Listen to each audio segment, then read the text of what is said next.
اعوذ باللہ من الشیطان الرجیم بسم اللہ الرحمن الرحیم الحمد والثناء للہ الواحد الاحد الصمد لم یلد ولم یولد ولم یکن لہ کفوا احد والصلاة والسلام والتحیۃ والاکرام علی سید الانام الذی سمی فی السماء بأحمد وفی الارض بأبی القاسم المصطفى محمد اللهم صل علی محمد وآلہ الطیبین الطاہرین المعصومین المظلومین اما بعد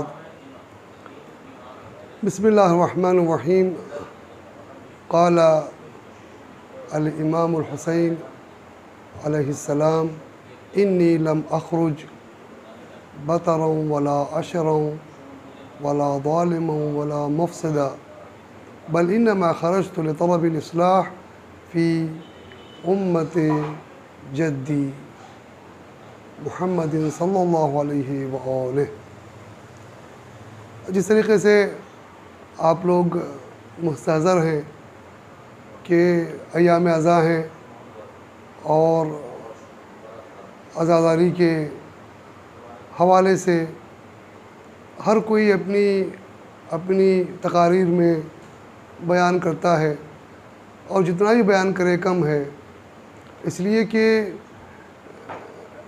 امام حسین علیہ السلام کا جو فلسفہ تھا اور جو آپ کی علت خروج تھی مدینے سے، آپ نے مدینے والوں کو ہی صاف صاف الفاظ میں بتا دیا۔ خوب توجہ کیجئے گا، انی لم اخرج بطرا ولا عشرا، اللہ اکبر، میں مدینے سے اس لیے نہیں نکل رہا ہوں، اپنے نانا کے وطن کو اس لیے نہیں چھوڑ رہا ہوں کہ میں خود خواہ ہوں، اللہ اکبر، نہ میں خود خواہ ہوں اور نہ ہی خود بین ہوں، اور نہ ہی میں ظالم ہوں اور نہ ہی فساد کے لیے جا رہا ہوں، بل انما خرجت لطلب الاصلاح فی امت جدی، میں چاہتا ہوں کہ میرے نانا کی امت کی اصلاح ہو سکے۔ میرا خروج کا باعث یہ ہے کہ میں اپنے نانا کی امت کی اصلاح کر سکوں۔ پھر آپ نے فرمایا وَأُسِيرُ سیرت ابی، اللہ اکبر، میں چاہتا ہوں کہ میں اپنے باپ کی سیرت پر عمل کر سکوں۔ تو امام حسین علیہ السلام نے مدینہ چھوڑنے سے پہلے ہی اپنے سارے مقاصد کی طرف اشارہ کر دیا اور بتایا کہ میں نہ کسی ظلم کے لیے جا رہا ہوں، نہ کسی فساد کو برپا کرنے کے لیے جا رہا ہوں، نہ خود نمائی کے لیے جا رہا ہوں۔ ارے مجھے نہ کسی کو پہچانوانے کی ضرورت ہے میں کون ہوں، وہ لوگ جو جانتے ہیں وہ جانتے ہی ہیں۔ اور بالاخص جو بادشاہ وقت تھا یزید ابن معاویہ لعنت اللہ علیہما، تو وہ تو امام حسین کو بہتر جانتا تھا، اسی لیے تمام جو 4 قبیلے تھے، چاروں قبیلوں کے سردار کو اس نے اصرار کیا کہ وہ یزید کی بیعت کر لیں، اللہ اکبر۔ جب یہ واقعہ امام کے پاس آیا تو امام نے ایک عجیب جملہ کہا ہے، آپ نے خوب سنا ہوگا اس جملے کو، اور قیامت تک سنتے رہیں گے اور درس سے عبرت بھی حاصل کریں گے۔ جب امام کے سامنے بیعت کا سوال آیا تو امام نے جواب میں ایک جملہ کہا ہے، مثلی، نہیں کہا حسین کبھی یزید کی بیعت نہیں کرے گا، نہیں کہا مثلی لا یبایع مثلہ، مجھ جیسا اس جیسے کی بیعت نہیں کرے گا۔ مطلب یہ ہے کہ کبھی بھی حسینیت یزیدیت کی بیعت نہیں کرے گی۔ مطلب یہ ہے کہ روز قیامت تک جب بھی کوئی حسینی پیدا ہوگا وہ یزیدی کی بیعت نہیں کرے گا، وہ کبھی ظلم کے آگے اپنے سر کو نہیں جھکائے گا۔ تو امام نے یہ بہت خوبصورت جملہ دے دیا قیامت تک کے لیے کہ حسین جیسا یزید جیسے کی کبھی بیعت نہیں کرے گا۔ اللہ اکبر۔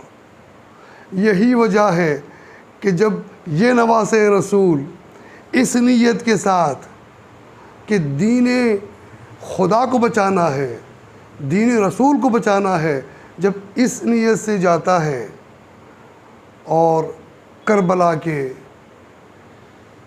کی تپتی ہوئی دھوپ میں 3 دن کا بھوکا پیاسا شہید کر دیا جاتا ہے، اور امام نے اپنے کٹے ہوئے سر سے تلاوت قرآن پڑھ کر بتا دیا کہ یہ جو افواہیں تھیں کہ باغی کو ہم قتل کر رہے ہیں، امام نے بتا دیا کہ یہ باغی نہیں بلکہ یہ وہ نواسۂ رسول ہے جس کا رابطہ قرآن سے ہے۔ انی تارکن فیکم الثقلین کتاب اللہ و اطرتی۔ اللہ اکبر۔ جب یہی کٹا ہوا سر بالائے نیزہ قرآن پڑھ رہا تھا تو 2 شقیں ایک جگہ جمع ہو گئی تھیں، قرآن ناطق بھی تھا، قرآن ثابت بھی تھا، دونوں حدیث کی دونوں شقیں ایک جگہ جمع ہو گئی تھی بالائے نیزہ۔ اللہ اکبر۔ امام نے یہ اعلان کر دیا کہ میں ظلم کے لیے نہیں جا رہا ہوں، ظلم کے خلاف آواز بلند کرنے کے لیے جا رہا ہوں۔ اور امام نے یہ بیان کر دیا، یہ بتا دیا قیامت تک آنے والی دنیا کے ہر انصاف پسند فرد کے لیے کہ تم ظلم کے خلاف آواز اٹھاؤ، فساد کے خلاف آواز اٹھاؤ، چاہے اپنی گردن دینا ہی پڑے۔ یہی وجہ ہے کہ امام نے آواز دی کربلا کے میدان میں، لو کان دین محمد لم یستقم الا بقتلی فیا سیوف خذیلی۔ کیا خوبصورت جملے ہیں۔ امام نے فرمایا کہ اگر یہ دین محمد حسین کے قتل کے بغیر قائم نہیں رہ سکتا تو اے تلواروں آؤ، سر حسین حاضر ہے۔ اللہ اکبر۔ تو بقائے دین کے لیے قربانیاں پیش کیں، عجیب قربانیاں پیش کیں۔ نہ صرف دوستوں کو جنگ کے لیے بھیجا، نہ صرف عزیزوں کو بھیجا، بلکہ جو بہترین اور علمدار لشکر کربلا تھا اسے بھی اسلام کے حوالے کر دیا، اور آخر میں اپنی جان بھی قربان کر دی جو امام وقت تھا۔ اللہ اکبر۔ امام وقت کی جان مذاق نہیں ہے۔ ارے یہ وہی جان ہے جس کے لیے رسول اسلام نے سجدے کو طول دے دیا تھا۔ 70 مرتبہ زبان مبارک رسالت سے آواز آئی تھی، سبحان ربی الاعلی و بحمدہ۔ حکم رب ہوا تھا کہ جب تک حسین خود سے اتر نہ جائے اس وقت تک تم سجدے کو طول دیتے رہے رہا۔ اللہ اکبر۔ یہ وہی حسین ہے۔ اب جب یہ حسین اس دنیا سے جا رہا ہے، اب رسول اسلام نے فرمایا کہ اِنَّ لِقَتْلِ الْحُسَيْنِ حَرَارَةٌ فِي قُلُوبِ الْمُؤْمِنِينَ لَا تَبْرُدُ أَبَدًا۔ حسین کی شہادت میں، ارے بھائی کیا بتاؤں میں آپ لوگوں کو، ایران میں ایک ضرب المثل ہے، کہتے خاک سر دے، خاک سر دے۔ مطلب یہ ہے خاک سر دے کا کہ جب بھی کوئی عزیز اس دنیا سے جاتا ہے تو فطرت انسانی یہ ہے کہ چند دن بعد، چند ہفتوں بعد، چند مہینوں بعد انسان بھول جاتے ہیں اس کو۔ اگر یہ بھول نہ ہوتی تو لوگ بہت ہی پریشان رہ جاتے ہیں۔ اسی لیے کہتے خاک سر دے۔ خاک عزیزوں کو لیتی ہے اور ہمیں بھلا دیتی ہے۔ یہ خاک کا کام ہے۔ سوائے ایک خاک کے جو کبھی سرد نہیں ہو سکتی، وہ ہے خاک کربلا، جس میں ہمیشہ گرمی ہے۔ رسول اسلام فرماتے ہیں حسین کی شہادت میں مومنین کے دلوں میں وہ گرمی ہے جو قیامت تک سرد نہیں ہو سکتی۔ یہ وہ گرمی ہے جہاں پہ ٹھنڈی نہیں ہو سکتی۔ یہی وجہ ہے کہ ہر حال میں یہ عزاداری زندہ ہے، ہر حال میں یہ عزاداری تازہ ہے۔ نہ صرف یہی بلکہ خوشیوں میں تک مومنین جب شادی میں لوگ جمع ہوتے ہیں تو وہاں پر شادی کی مجلس کی جاتی ہے۔ اللہ اکبر۔ خوشیوں میں بھی امام حسین کو یاد کیا جاتا ہے۔ کیوں یاد کیا جاتا ہے؟ اس لیے کہ خوشیاں بھی امام حسین کا صدقہ ہے اور غم بھی امام حسین کا صدقہ ہے۔ مذاق نہیں ہے۔ ایسے ہی کسی کی آنکھوں سے آنسو نہیں نکلتے ہیں جب تک دل میں گرمی نہ ہو۔ دل میں گرمی ہو تو آنسو نکل آتے ہیں۔ تو یہ عزاداری ہمیں گرمی کا اظہار کرنے کا طریقہ ہے۔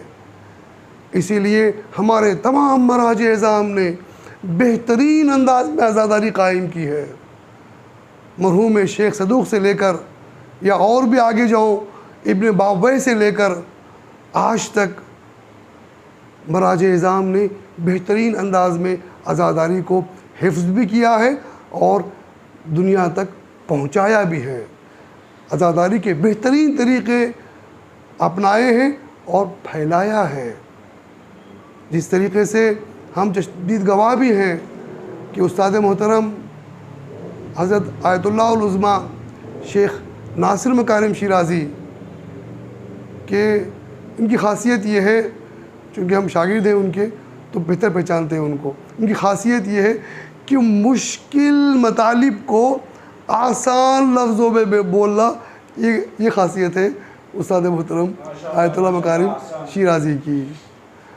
تو میں نے کئی مرتبہ دیکھا ہے، کئی سال میں گھر گیا ہوں ان کے عزاداری کے موقع پر کہ آپ باقاعدہ ایک عزادار کے عنوان سے ممبر کے نیچے بیٹھ جاتے تھے اور زار و قطار گریہ فرماتے تھے جب کوئی مداح، جب کوئی واعظ مصائب حسینی پڑھتا تھا۔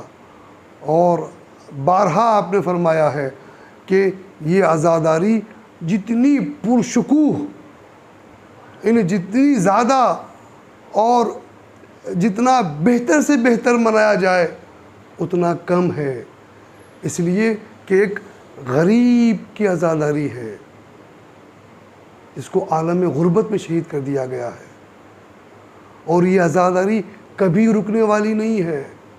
لوگوں نے بڑے بڑے کام کر دیے، سخت سے سخت سزا رکھ دی، اس کے باوجود بھی مومنین نے عزاداری کی، یہاں تک کہ زیارت حسین کے لیے لوگوں نے اپنے ہاتھ دے دیے، اپنے پیر دے دیے، اور وہ بھی موقع آئے کہ جہاں پر کہا گیا کہ اگر 2 آدمی زیارت کے لیے جائیں تو 1 آدمی قتل کر دیا جائے گا، 1 آدمی زیارت کے لیے جائے گا۔ وہاں پر بھی مومنین نے اپنی ہمت دکھائی اور اپنا عشق ظاہر کیا امام حسین علیہ السلام کے بارے میں، اور یہ ضروری بھی ہے اس لیے کہ امام حسین علیہ السلام وہ ذات ہے جس نے اپنا پورا کنبہ لٹا دیا، اپنا پورا گھر بار دے دیا۔ یہی نہیں بلکہ ایک بہت ہی عظیم چیز ہے میرے عزیزوں کہ امام حسین علیہ السلام نے، دیکھیے ہر کوئی اپنی جان دینے کے لیے تیار ہو جاتا ہے، لیکن ناموس کے لیے بڑی غیرت کے ساتھ وہ پیش آتا ہے، لیکن امام حسین علیہ السلام نے دین کے نقاب کے لیے اپنی بہن کی چادر بھی دے دی۔ اسی لیے یہ 4 میں ہمارے مصرے ہیں، چونکہ شاعر بھی ہیں تو 4 میں سے سن لیجئے گا، پھر انشاءاللہ ختم دعا کہ میں نے امام حسین علیہ السلام کے بارے میں جو ہر شاعر، وہ میں سمجھتا ہوں کوئی شاعر ایسا ہی نہیں ہے جس نے امام حسین علیہ السلام کے بارے میں شعر نہ کہا ہو، یعنی میں اسے شاعر مانتا ہی نہیں ہوں، اس لیے کہ امام حسین علیہ السلام دین حریت کو پیش کیا امام حسین علیہ السلام نے۔ امام حسین علیہ السلام حریت کے رہبر ہیں، ہر آزاد مرد کے رہبر ہیں، یعنی ہر وہ شخص جو آزاد فکر رکھتا ہے اس کے رہبر امام حسین علیہ السلام ہیں۔ یہی وجہ ہے کہ بڑے بڑے مسیحیوں نے امام حسین علیہ السلام کے بارے میں کہا ہے کہ وہ ہمارے رہبر تھے، چاہے وہ معاصر میں نیلسن منڈیلا ہو، چاہے گاندھی ہو، انہوں نے سب کہا ہے کہ یہ انقلاب جو ہم نے اس دنیا میں برپا کیا ہے انقلاب حسینی کا نمونہ ہے۔ یہی وجہ تھی کہ امام نے فرمایا تھا مثلی لا یبایع مثلہ، یعنی مجھ جیسا اس جیسے کی بیعت نہیں کرے گا، تاکہ قیامت تک آنے والی نسلیں یہ جان لیں کہ ظلم کے خلاف آواز اٹھانا حسینیت کا علم ہے، وہی پرچم بھی ہے اور وہی نشان بھی ہے۔ تو یہ چار میں سے سنیے گا کہ سارا جہان قطرہ ہے دریا حسین ہے، سارا جہان قطرہ ہے دریا حسین ہے، مومن سبھی غلام ہیں آقا حسین ہے، مومن سبھی غلام ہیں آقا حسین ہے، مجلس میں آ چکا ہوں عبادت کے واسطے، مجلس میں آ چکا ہوں عبادت کے واسطے، ذکر علی نماز مصلی حسین ہے۔ وآخر دعوانا ان الحمد للہ رب